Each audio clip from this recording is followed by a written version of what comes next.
I met a lot of the partners. I learned new stuff about the tools that we're already using. And also to learn from other CISOs that they have been able to have success where I have failed.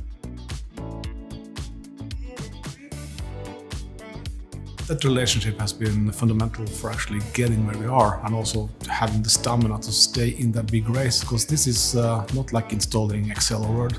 This is like installing a framework to help you actually govern your entire organization. The way OneTrust has onboarded StormGeo has been actually looking at our needs, looking at where we want to be, and then actually figuring out what our level of knowledge at the moment, and then starting there.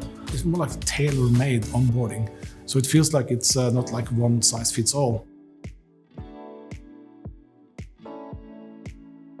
And to gain control over time, not just a point in time where we're having, for instance, let's say a new software onboarded or following a new regulation. Now we can do it every day because the system is actually automating a lot of the manual processes.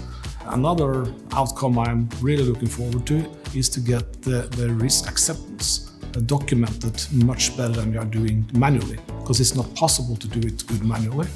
Now we can have that as an automated routine that might not be so heavy for the organization, because we will do it when the risk change, not just once a year when we have all the risk registered. I've been using AI for a couple of decades already, and machine learning and AI, and now it's really escalating. I saw on the booth today how the AI part is actually solving some of that issues with new technology, that we can put up some guardrails instead of speed bumps to keep the innovation in much higher pace.